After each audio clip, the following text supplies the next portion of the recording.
Hi there, this is David Wilcock, and you're listening to another Divine Cosmos audio blog exclusive interview with Benjamin Fulford. Fulford has worked for Forbes magazine as the editor for the Asia Pacific region. Now, people have tried to attack his credibility on this before, but it is documented. I've checked the references myself. He was mentioned by Stephen Colbert in one show discussing the so-called Illuminati. And I will also say that Fulford has contact with an incredible number of different sources. He does seem to back up who these sources are as much as humanly possible. And recently, these sources informed him that the earthquakes that occurred in Colorado and then in Washington, D.C. area surrounding August 22nd and 23rd were in fact apparently nuclear strikes against underground military facilities that have been built by the U.S. government ostensibly since the early 1960s at the cost of trillions of dollars of undocumented taxpayer money that is going into these black projects. Now, the reason why I contacted Benjamin Fulford is that I had read this on his blog, and then I started to contact my own sources, which had been built up over being a public figure on the internet since 1999 and gaining the trust of many people in various classified programs. And I was absolutely astonished when I started to ask around and found out that everyone I know, with one exception, who probably wasn't on a need-to-know basis, confirmed that this attack did happen. Now again, I'm going to turn it over to Ben in just a second, but one more setup thing I want to say here is, if you haven't understood the gravity or the implications of what I'm telling you right now, it's important to point out that these guys never imagined that these underground facilities could ever have been attacked. So what has happened here is a seismic shift in this insider war that is arguably as significant as the nuking of Hiroshima and Nagasaki in World War II. And in fact, it may very well be the workings of the universe in terms of karma that the people responsible for those attacks have now had it happen to them. There's undeniable significance in this happening. I was astonished at the depth of detail that I've been able to get from my own sources about what happened. I've been told that the situation is now considered code red. However, it's also being withheld from most of the people in these programs. It's on a need-to-know basis, and even the sources I'm in contact with, all except for one, did not even have the need-to-know basis high enough to know why this had happened, or who was responsible for it. So the only thing that we know is that the powers that were, as I like to call them, have been putting out stories on the internet about this event. And what they're actually doing is they're trying to mine for information. They want to find out who knows what. And I am astonished that my own sources lack the knowledge that Benjamin Fulford has been putting out as to who is responsible for this and why it is responsible. But my intelligence suggests that it's possible that as many as 30,000 people were in each of these two underground cities at the time that it went off. So we're talking about the potential of 60,000 deaths. And we're also talking about the potential that anyone else working for these programs who is in one of these facilities, which could either be underground or possibly off-world, such as in a space station or on the moon or elsewhere, they are now totally alone and unguarded. They are not going to be protected. They are not safe. And their superiors are not informing them of the risk that they now are in by being in those locations. I want to set the record straight. I want to get the man to talk to you, the public, and hear firsthand what the hell is going on, who did this, why did they do this, and what are the implications. So Ben, that's my intro. Let's hear from you now. I'm very interested in this. Look, there's been a very esoteric battle over control of the dollar printing machine. Okay, or the global financial system. What happened was that at the end of World War II, or during the Bretton Woods Accords of 1944, Britain, France, and the U.S. were given the right to control the world's currency. And they were supposed to have a Marshall Plan to develop Africa and Asia as well as Europe.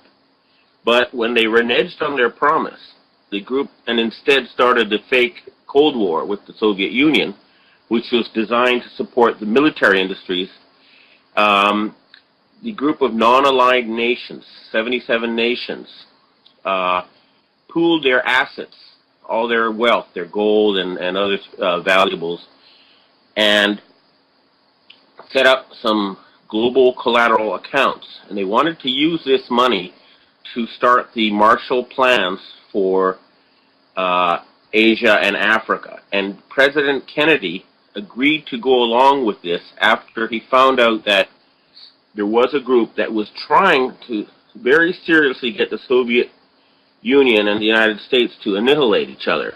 This was the Cuban Missile Crisis. So there had some, and the historical accord is called the Hilton Green Memorial. Okay, this is available to any serious researcher in financial history. And President Sukarno was the signatory for the countries. And he was going to give Kennedy, they gave Kennedy 140,000 tons of gold, and he passed a law allowing Congress, not the Federal Reserve Board, to create dollars. And Kennedy also said, let's go to the moon instead of this Cold War, you know, to stimulate industry. So he was saying, yeah, let's develop the poor countries and let's develop space instead of having this fake Cold War. And Kennedy did put out a lot of money, but he was assassinated. And as you know, the public space program just disappeared in the 1970s when that funding ran out and just stopped completely. President Sukarno was hounded from office. Now, the international agreement that left Britain, France, and the United States in charge of the world's financial system expired in 1994. That is why they wound down the Soviet Union. And after 1994, there was no accord at the very top level of the world's financial system about who would be in charge next. There was a split in the ranks. And the Chinese and the non-aligned nations were pressuring the oligarchs who were running things, who had been running things since World War II, to hand over control of the dollar printing press, the financial system, and they were reluctant. The International Court of Justice in The Hague was sued by the Chinese over gold that the Federal Reserve Board owners owed them. And the Federal Reserve Board owners lost this lawsuit, and they were told to hand over the gold starting on September 12th, 2001. And instead, on September 11th, 2001, as you all know, they gave the world a finger, and instead they marched on, they started this huge fake global war on terror, which was part of an attempt by the fascist groups from World War II. This was the Nazis and their fascist sympathizers in the U.S. and England and Italy, with a group that's, you know, can be found within the military, in Congress, and in the Vatican. We're going to set up a global fascist government. And at the same time, they had this belief that there were too many people, especially too many, according to them, inferior brown type people, and they wanted to reduce the world's population by 90%. And they were going to do it. Yeah, but I mean, it's very well documented. I was invited to join this group by Heizo Takanaka, who was the Japanese finance minister for 5 years. And I have a tape recording of this invitation to prove it. And they were planning to hide in these underground bases after they set off a nuclear holocaust. The original plan was to start a nuclear war between Iran and Israel, use that as an excuse to set up martial law in the G7 countries and then prepare for war against China. This fell apart when Russia kicked them out, and Putin reasserted independence for Russia. That removed their control of the oil industry and made that whole plan not work. And the Chinese also stopped buying U.S. Treasuries for a while to put pressure on this group.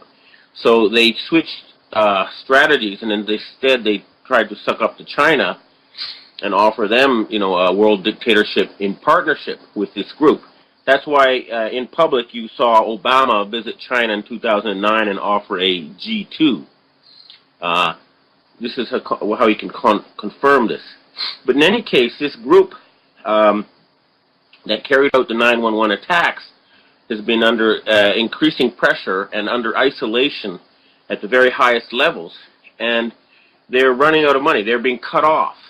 Well, now, Ben, when right before September 11th, a lot of people forgot about this, that Donald Rumsfeld goes on national television and says that they lost $2.3 trillion from the Pentagon over the previous decade. Does that have anything to do with this gold thing you were talking about? Oh, yeah. No, that money was used to finance Blackwater and a private army not controlled by the Pentagon, because the Pentagon would not let themselves be controlled by this cabal. And so they were trying to do like the Nazis did in World War II, create an elite SS Corps that could bully the regular military. So that was where that money went to, as far as my sources are concerned. Wow. In any case, we were contacted by smugglers, drug smugglers. Could you just say who we is for a minute? We is a group of us who are involved in the fight to overthrow this cabal. It includes members of the CIA, the Pentagon, the agencies, and various, including Asian secret societies. We use the name White Dragon. Another group, they call themselves the White Hats, but we all have the same goal, which is to get this insane group of people out of power. Some of the criticism that I've seen from people on the internet is, well, if this group is so vast and so powerful to fight this cabal, why is Benjamin Fulford the only one talking about this? Well, it's these people like their secrecy, and I'm a spokesperson. It's like when you go to the White House, there's only one voice that they give to the public. Right. It's just, they prefer to work behind the scenes, because you got to realize we're dealing in a world where this assassination is like they use assassination like most of us use tissue papers. Sure. I've had about 6 murder attempts myself. One of my colleagues, a CIA guy, was recently poisoned with ricin by these guys. Another one of our members in Switzerland, they found, he's got guards around his house. They just shot someone last week near his house who was trying to kill him. Before that, they found a mafioso by the name of Vincenzo Mazzamaro who had a gun and a sophisticated lock-picking device who was trying to get into his place. Another one of us had a concrete bag miss him by a couple of inches last week. Wow. These people, we're dealing with some very dangerous people, and that's why there's a need for secrecy. I've also speculated that since you are in Japan and you're a gaijin, you're a foreigner, a white person, and you have the background of being a distinguished editor for Forbes magazine, that the fact that you are bilingual, you do speak fluent Japanese, there's plenty of videos you've done now that show that, might have been part of what gave you this platform to give these Asian secret societies a voice. Would you say that's correct? Well, what happened in my case was that I asked a very simple and obvious question when I was at Forbes. The Japanese people, that includes both public and private sector, have about $8 trillion worth of assets overseas. $8 trillion? Yeah, that's in the public record. You can go to the Finance Ministry homepage, and the numbers are there.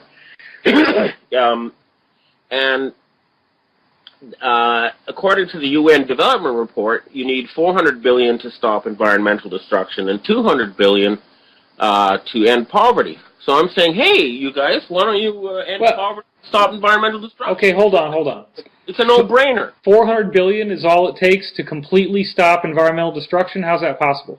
That's an annual budget, okay? This is the UN Development Report. You'd have to go to their experts to find out how they did those numbers. Okay, but that's public domain. Okay. Okay, but the point is that So the $8 trillion is vastly more than what it would take to end poverty and environmental destruction. Yeah, and the other thing is, if you look at the statistics, you realize that 90% of the world's savings was being sucked out of the system by the U.S. military-industrial complex. How do you prove that? Well, again, this is all, I mean, I was a financial journalist for 25 years. This is all public record stuff, you know. I mean... So just 90% of the U.S. budget is going to the military. Here's an easy way to check. Just look at the U.S. external trade deficit and compare it to the U.S. military budget, and you'll find an amazing similarity over the years. And that's for a simple reason that the military does not produce tradable goods. They were a parasitic entity on the world economy. So what I said was simply, look, you know, why don't you just stop paying for this military? I told the Asians, and instead ask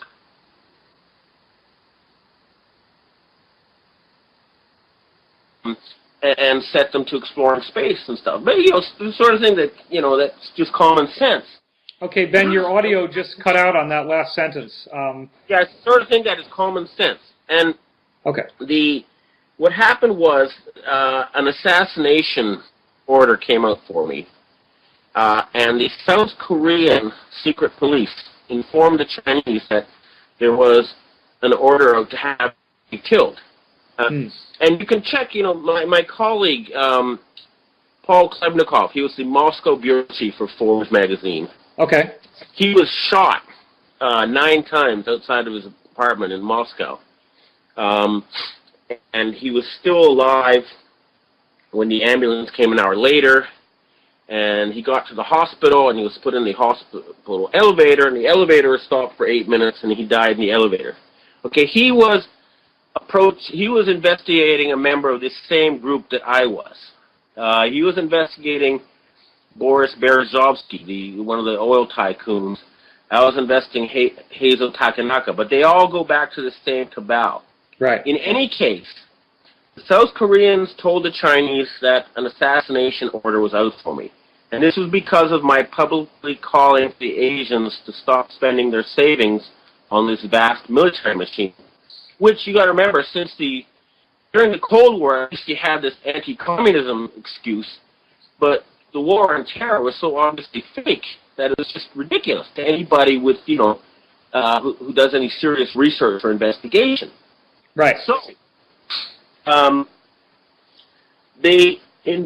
got invited to join a Chinese secret society that offered me protection from his hit order, and that's where I found myself in this world of, you know, secret world of financial power. And the group that offered me protection was the group that was behind the non-aligned nations. You know, I think, and it crosses borders. If you think in terms of countries, you don't understand how these people work, because they have big factions in China, in the U.S., and Europe, both against and for them. So it crosses borders. And if you think in terms of nation states, you won't understand how these groups work. But in any case, a financial battle started, and there were many, many public salvos. In 2006, the Chinese wanted to use their dollars to do something other than buy treasuries. They tried to buy the oil company Wilcock. Congress passed a law saying they could not. So then they took their dollars and they went to Africa and South America and everywhere and started spending them on real things like mines and agricultural land and commodities, and not virtual things like fancy, impossible to understand derivatives products, which were basically con jobs. Ponzi schemes, yeah. Yeah, and so the other group, they tried to retaliate by jacking up food and oil prices. Remember, there were hunger riots in 33 countries at one point. Yeah. And it was an economist at the World Bank who pointed out that the reason there were people were going hungry was that they were paying farmers to grow oil instead of food. And that put an end to that. So then there was a counterattack, and they were told that we would no longer accept dollars printed within the United States. And that's what you know of as the Lehman crisis.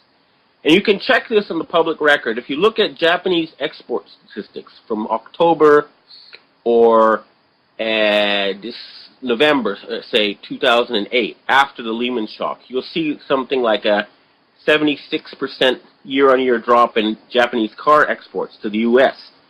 This was the Japanese and other people saying you can no longer use paper to buy stuff from the rest of the world. You have to trade with real things. Of course, your public was not let in on this.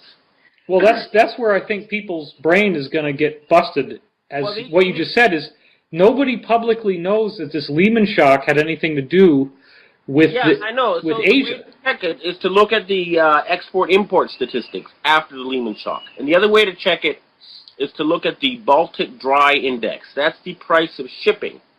You'll see the price of shipping dropped 90%, okay, right after the Lehman shock. Wow. And that's because the ships were no longer going to the U.S. full of stuff and then leaving empty. Okay? So these are ways people can verify what I'm saying with public record information. Good. Okay. Now, and then getting back to the blowing up of the nuclear or the underground bases, this group was being cut off more and more at the high level, and they were running out of money. They've been trying to extort money from various countries. They killed the youth group of the ruling party in Norway. That was this Norway attacks because they were trying to extort the $1.5 trillion oil fund the Norwegian government controls. They were saying, hey, we'll kill you if you don't hand over your money. Basically desperately trying to find cash. Yeah, they invaded Libya to take over their oil fields because the Libyans were told them, hey, we're not going to give you oil for your paper anymore. And in the case of Japan, again, I have sources who are actually drug smugglers who have been selling drugs in Japan for 70 years. These are CIA types. This is the CIA drug smuggling division. Okay, and they told me that a nuclear bomb had been brought in with their latest shipment of drugs. This was a 70-kilo shipment of adulterated Thai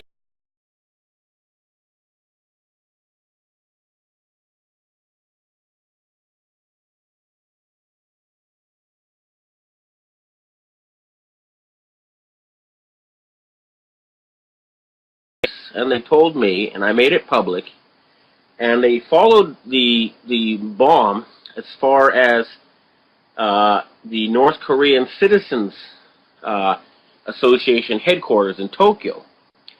And I have independent confirmation from Mr. Paul Lane of Pentagon Military Intelligence. He was part of the Men Who Stare at Goats group, that 4 nuclear weapons were stolen from the Russian submarine, the Kursk, when it sank. I think it was in 2000 or something. And it was one of those nuclear weapons that was smuggled in.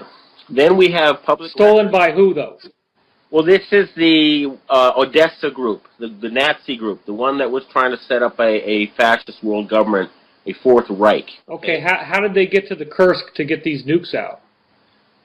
I don't know the technical details, but they have submarine bases in various parts of the world. And so I'm assuming it was from these submarine bases. Well, next question then would be, why would they need to get it from the Kursk if they're powerful enough to make their own? You see, there's one thing to have.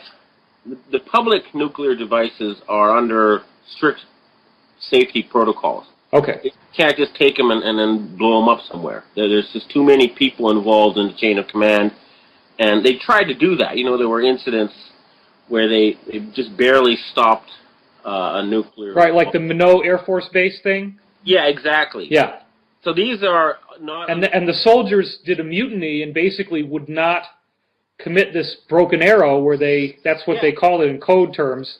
Yeah, well, there you go. And so what they needed was some nuclear weapons that were not under any official government control. Okay. And there was a Japanese drilling ship known as the Chikirumaru, okay, that can drill 10 kilometers into the seabed. And they were drilling at the exact epicenter of the earthquake. You know, we've had an article from January 17th from a local paper saying they were drilling there, and they put the bomb in the seabed. And this was an attempt to extort money through terror from the Japanese. So they warned that they had put the nuke in before they asked for money? No, they asked for money after. Oh, wow. If you don't do it, next is Mount Fuji, okay? Now that's, for people who don't know, Fujiyama is right around Tokyo, which is the largest population center of Japan. That's right. So they're basically saying they would nuke Tokyo, which is how many million people? 30, 40 million? 30 million or so. Right, okay. Yeah, so, excuse me. You know, so, and the Japanese Prime Minister Kan originally just sort of was so cowardly, he kind of said, oh yeah, all right, we'll sign over money. And he handed over something like 2 trillion yen. It's what, $20 billion, I think. Anyway, and they gave him a big bribe. But the evidence that this was not a natural disaster began piling up. And the result has been a battle here in Japan to remove these people from control. Some people might not realize that there's any evidence that it was not a natural disaster. Could you just briefly touch on a couple points that you think are the most significant? Well, if you look at the seismic chart, you'll see a sudden explosion. It's not like a natural earthquake where you have pre-shocks. It's just suddenly huge, and then it started fading down. The same with the underground bases. If you look at a seismic chart, it'll look like a big line all of a sudden appearing, and then the smaller lines afterwards. There's no build-up as you'd find in a natural earthquake. And the other thing is that, I mean, there's plenty of evidence. There was the governor of Fukushima province told me that they overruled him and put plutonium in reactor number 3 1 month before this tsunami incident. Only a month before? Yeah, and then we had, there was a company called Higashi Nippon House that makes cheap housing in northeastern Japan, and their stock price was shooting up in the month before the attack. And you got to remember, Japan's got an aging and shrinking population. It doesn't make sense for a cheap housing company's stock price to go shooting up like that unless there was something in the works. And the other is that a group of us had recorded a conversation between Kurt Campbell, who's the your deputy foreign minister in Asia, and Japanese power broker Ichiro Ozawa on March 9th, 2011. And in this conversation, Campbell asked Ozawa not to split the ruling party and force the creation of a new government. And they said that they would give him the rights to zeolite in Fukushima province. Now, zeolite is used to clean up radioactive waste. And this conversation was recorded on March 9th, 2 days before the tsunami attack. The other point is that a man by the name of Takamasa Kawase from Japanese military intelligence subsequently told me that Israeli Prime Minister Benjamin Netanyahu, after the attack, phoned Japanese Prime Minister Naoto Kan and said that they would cause other nuclear disasters around Japan if they did not start handing over the money. The chief Mossad agent in Japan, by the way, now is a guy called Michael Green. He's a nasty piece of work, and we're going to remove him from this country soon. But in any case... one question, though. Yeah, before okay, go ahead. Sorry. In order to confirm what this guy told me, I checked, and there was an Israeli company that, for some reason, was in charge of security at the Japanese nuclear plants. Okay? Oh, my gosh. So I was able to confirm that through other sources, okay? And this is publicly available information. Who was in charge of security at Fukushima? Okay, it was an Israeli company. Now go on. What was your... First, then, do you believe that Israel is tied in with this cabal you keep mentioning in some way? Not Israel, but a clique at the top of the Israeli government, yes. Most Israelis I consider to be chumps or victims of these people. Because, for example, the cousin of the Shah of Iran, among others, came to us with information that George Bush and his group had given 12 neutron bombs to the government of Iran, with missiles with neutron bombs on them. Remember, neutron bombs kill people but leave buildings intact. Well, that's not only treasonous, it sounds crazy. It is. And the Iranians said, we don't want them. We put them at the Iraqi border, and they asked President Obama to please take them off their hands, and Obama just refused to listen. Wow. Okay? And this is, again, people at the higher level know this is true, you know. But in other words, they were going to offer the people of Israel as a kind of ritual sacrifice. So the Israelis were victims. A lot of them were fooled with, Jewish superiority talk, which was really the same as the Aryan Nazi superiority talk, only you substitute Jew for Aryan. And they were chumps, okay? So most of the Israelis don't know what was going on and would be appalled to hear it, okay? So this is not a Jewish thing. I mean, I need to make that clear. It's about a cabal above all that. And it has no religious affiliation. Well, they are associated with the Abrahamistic religions, okay? Let's put it that way. They believe... Going back to Babylon, Mesopotamia, all the way back there. Well, at least going back to the time of the Caesars. Let's remember the religion, okay? The etymology of religion is religare in Latin, which means to rebind. And what do you rebind it into? A fascio. And what's a fascio? Well, it's a bundle of sticks, but it's a fascism. It's at its worst, okay, monotheism as practiced in the Middle Ages, for example, involved singular control over everybody's thoughts. Remember, in the Middle Ages, if you didn't believe in the official Catholic doctrine, you and your entire family would be killed. Right. Tortured until you confessed. That was the Inquisition. Well, yeah, and it's much more sophisticated now. They control... 5 companies control all the major English media, including the TV, the newspapers, the radios, the Hollywood studios. It's much more sophisticated now. Yeah, but they're trying to get everybody to think the same way. And they're losing it. I mean, 911, the story there is just so full of holes and contradictions that they were losing a significant part of their brainwashed audience, including myself. Because I was a high-level brainwashee, you know. Right. But in any case, what happened was that there's a group within the Pentagon and the agencies and stuff that realized this plan was insane, and they knew that the plan to kill 90% of humanity was wrong. And what they did was they blew up the underground bases that the elites were going to use to hide in when they carried out their nuclear holocaust.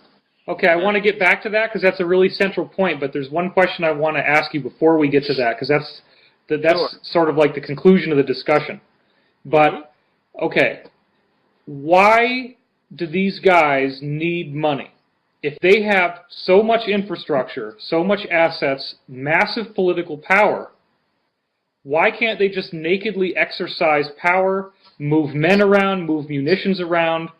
Why do they need money? Why are they going around like a crackhead looking for a fix and going to all these different countries to try to scam money off of them? Why can't they just print dollars and make more money?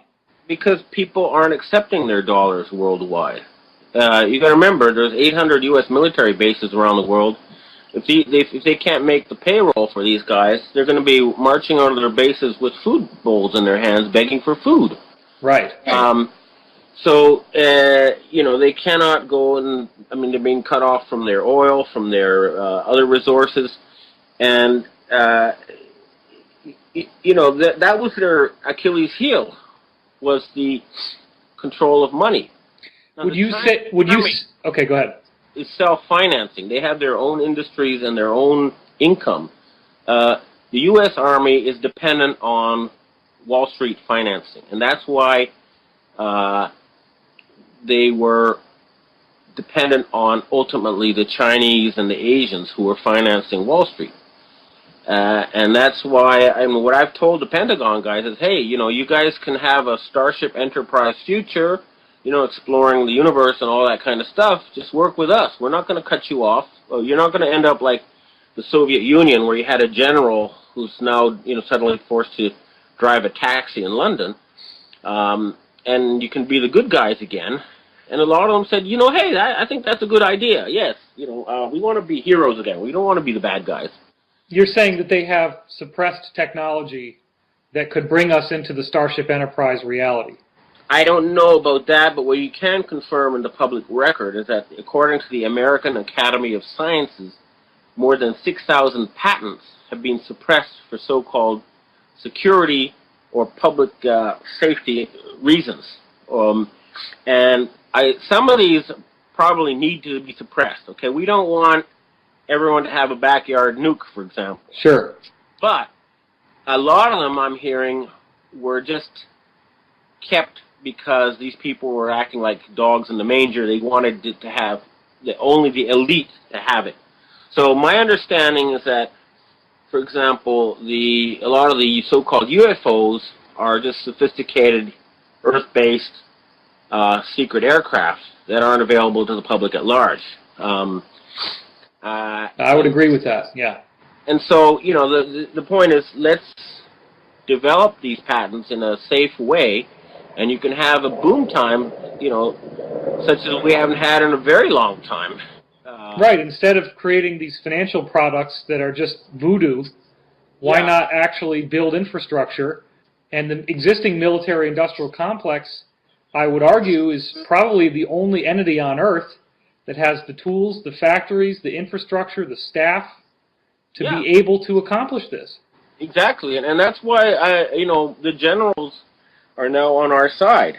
And the people who are not on our side are mostly bribed politicians in Washington, D.C., and the Wall Street crowd. So they're being increasingly isolated. Now, what possible reason could they have, these adversaries? Why in the world do they think they want to reduce population? The average person, their mind shuts down because they can't conceptualize that anyone would be that evil. So what's their rationale, as far as you understood it? The story they tell me is that, look, we're destroying the environment. There's too many people for the planet to support. And the other thing is, these people are elitists. They believe in eugenics. And they say, plus, you know, too many stupid people are breeding too much. Useless eaters. All they do is they destroy the environment, and they don't produce anything. They just sit around and watch TV, and we don't need these people. We want to eliminate the weak and the useless and just keep an elite. We want to improve the genetic quality of the human race by purging the garbage from the system. And we get to save the environment and create whole new natural ecosystems.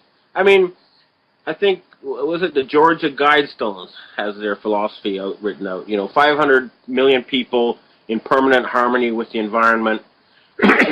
This is what their goal is. So they put it in eco terms. Okay, people forget the Nazis were great green people when it came to preserving nature and natural parks and all that kind of stuff. They were really gung-ho. And you remember, in Mein Kampf, Hitler wrote himself that he wanted to enslave the non-white peoples and then kill them. It's right there, and it's the same group. They're the same Nazis, the same philosophy. In other words, they wanted, and the other thing is they're sort of the super elite. Were saying, hey, look, we're special. We're really smart. We're the elite, and we should rule the planet like god kings. And we'll need about 500 million slaves or so to keep to keep us pampered. But the rest we don't need. And it's also about control. They don't have the brainwash control over large parts of the planet. And they realized that they weren't going to be able to control these people. And so they thought, let's kill them, rather than lose control of the planet. Now, a lot of people who read about this stuff online the vast majority, in fact, including most of the guests that Jeff Rentz would have on or Alex Jones would have on, there is an incredible sense of futility.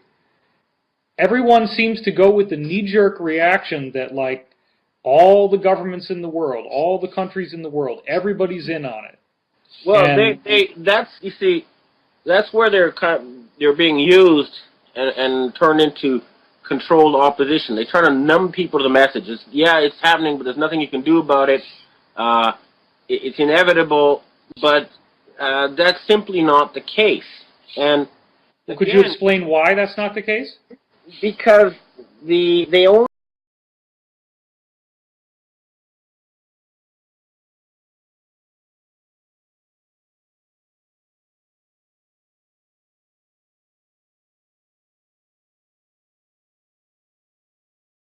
look at the countries that accepted the new. I mean, I think maybe they've got a few subject countries like Honduras and Colombia and stuff like that. But basically, if you look at the African Union, they put out their own currency backed by Gaddafi's gold, and they don't support these groups. Or most of the countries in Asia, Russia, China. What about European countries like Czechoslovakia, Bulgaria, Romania? They were at this meeting. There was a meeting in Monaco in the end of August.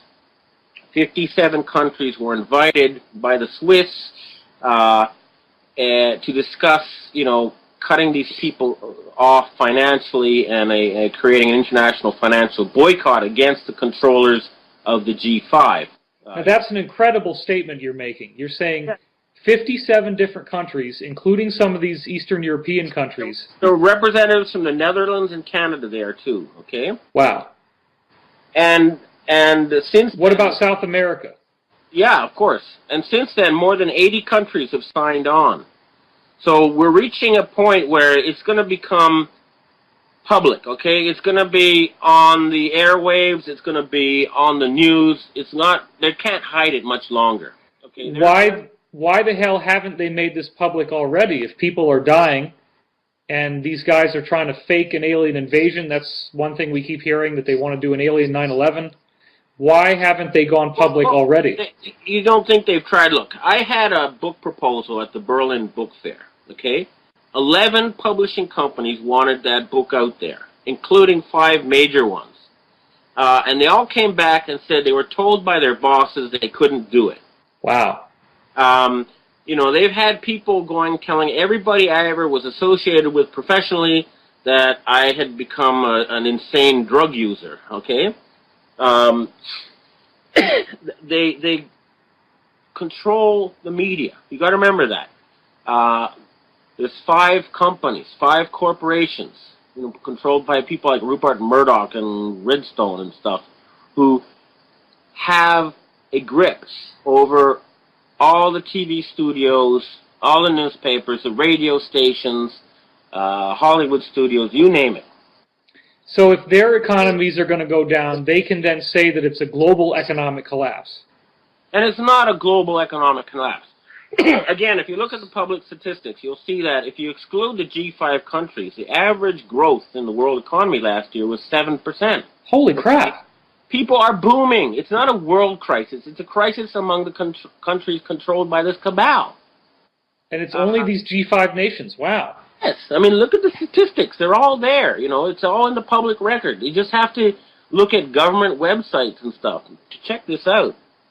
There's nothing I'm saying, including the plan to kill 90% of the world's population, that's not in the public record. It's in their own writings. We have countless confessions.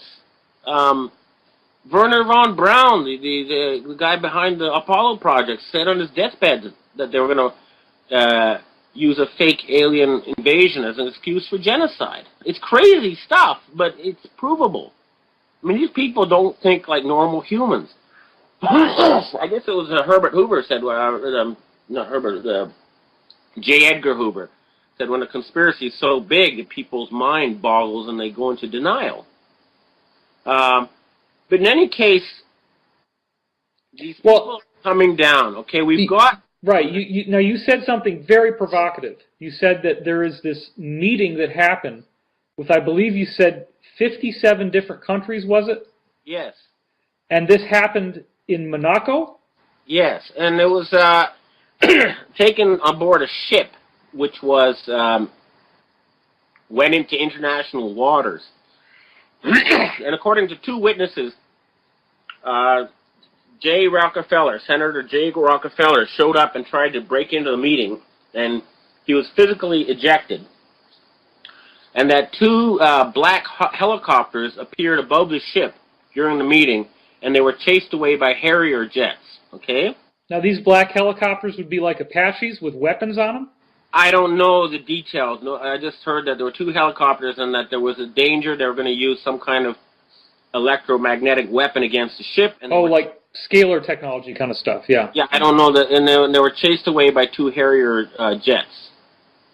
Wow. U.S. military jets. So now, if they had succeeded with those helicopters, what do you think might have happened there? Would everybody have just died?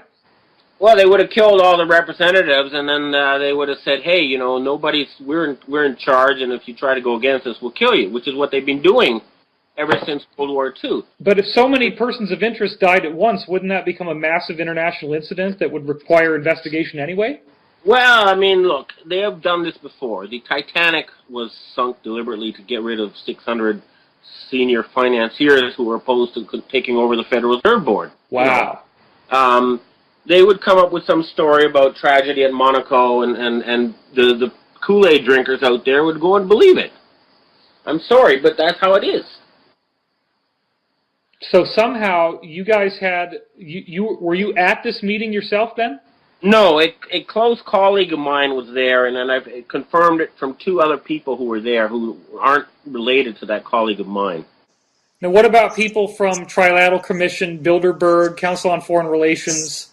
They were deliberately excluded. Any one of them, no matter who? No matter who. They weren't. If they were a member, they weren't allowed. And that's also why Jay Rockefeller wasn't allowed in.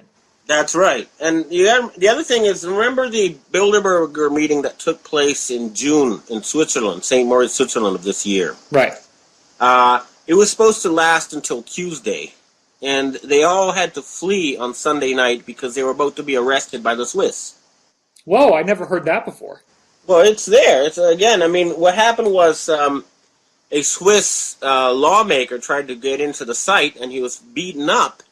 And he went to the Swiss government and said, "Hey, I'm a Swiss member of parliament in my own country, and they beat me up and threw me out, and that's illegal." And they said, "Yes, we'll go arrest them." And they all had to pack their suitcases and flee on Sunday night before being arrested on Monday. So this would have been like a paramilitary SWAT team that would have swept in or something. Well, yeah, the police authorities. So there you go. The Bilderbergers chased out with their tails between their legs. I mean, that's there for everybody to see.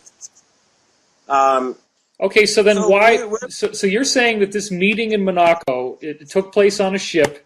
You have representatives from 57 countries. You said 80 countries now have signed on to this treaty. Now, could we get into some detail about why this is so significant? What did they talk about?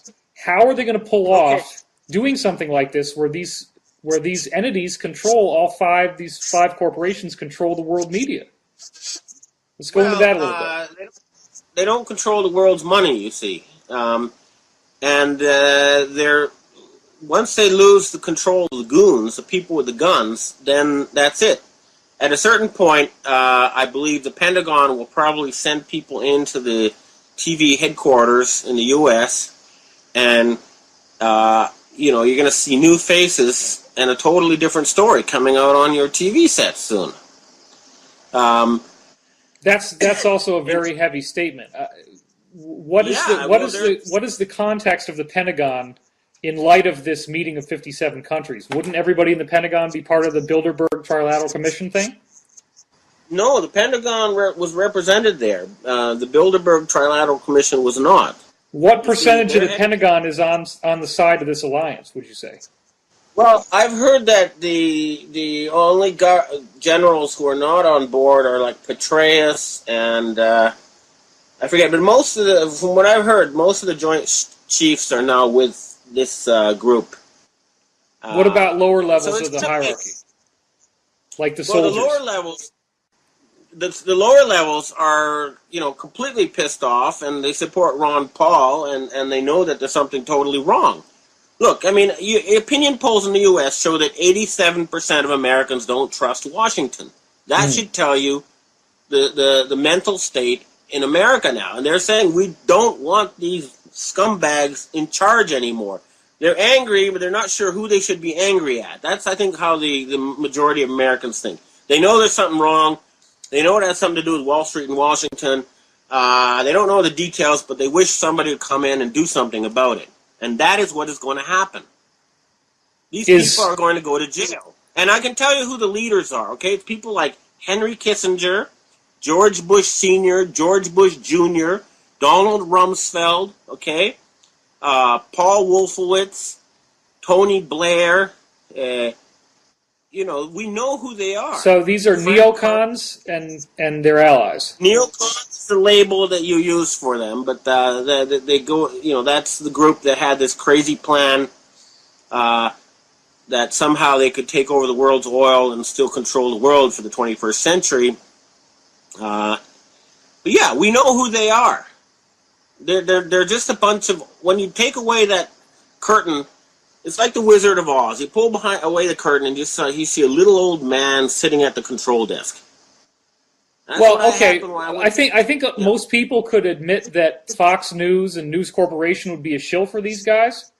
But to say, you're basically saying that like all the media in America for the most part is controlled by these folks. I mean, why would the media not all sound like Fox then?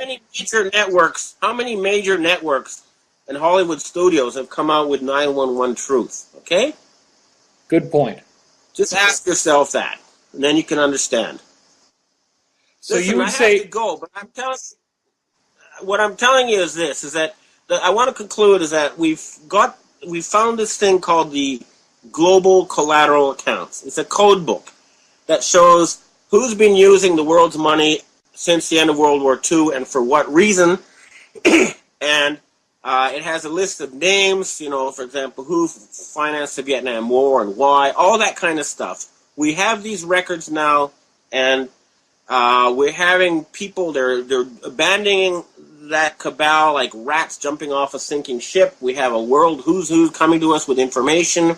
And when this happens, this is going to be, I think, ultimately the biggest thing certainly since World War II, possibly the biggest thing in 2,000 years. Okay, we're going to see something, an ancient cabal that has controlled humanity through murder, propaganda, and bribery for possibly thousands of years is going to come to an end. It's going to be something that has not happened in the history of our planet before. It's going to be incredible. Wow. Basically, we're talking about the end of Babylonian-style tyranny.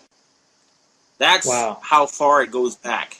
But certainly the group, the P2 Freemasonic Lodge and the Vatican claim that they've controlled things in secret since the time of Julius Caesar. Wow. I went to Italy, I met them, and they tried to poison me. They didn't think I would come alive out of Italy with the information they gave me, but I did. Okay, a couple quick questions just to tie this off. Yeah. Who did the underground bases in your estimation? Who nuked them and why? And does it have any relationship with this meeting in Monaco?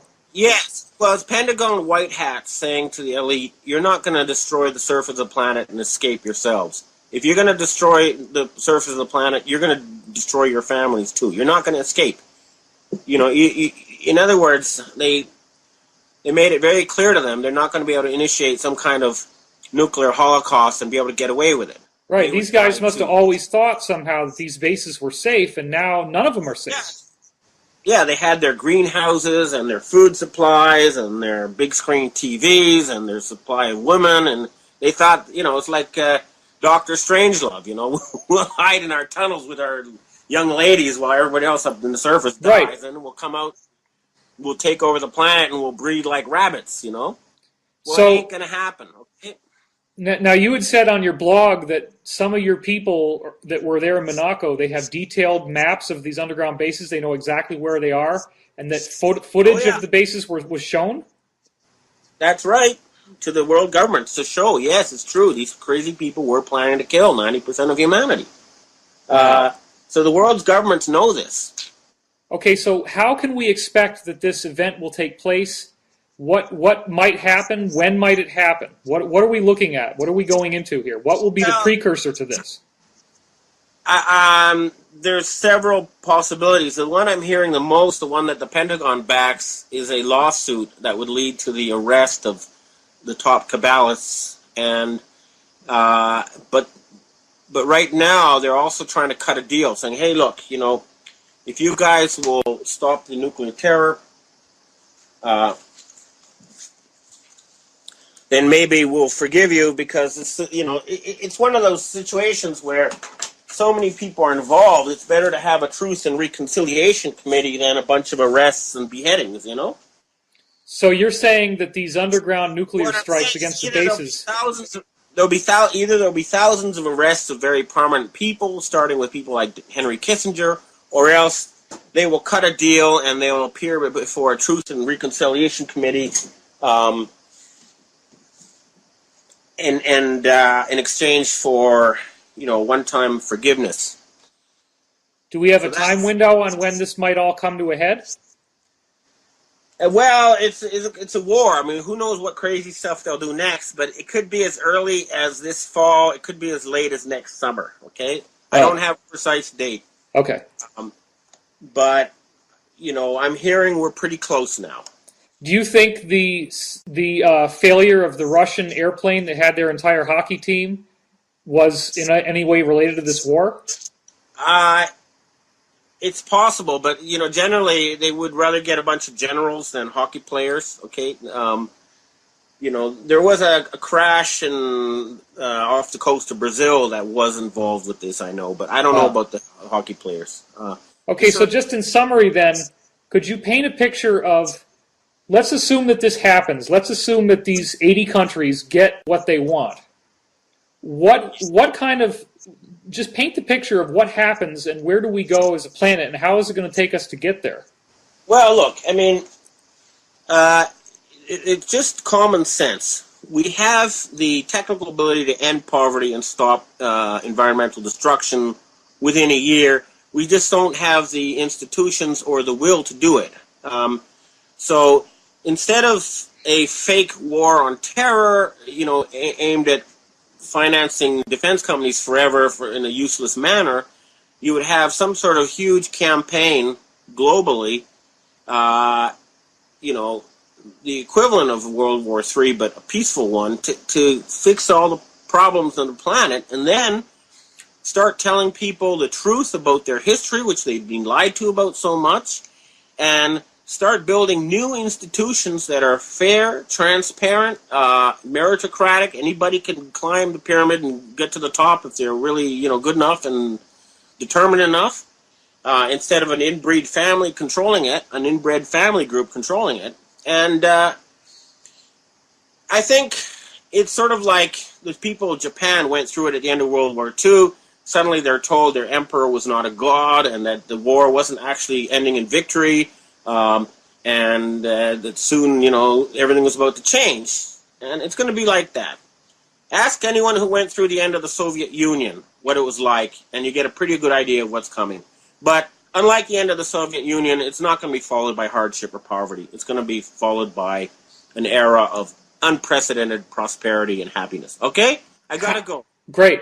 Thank you so much.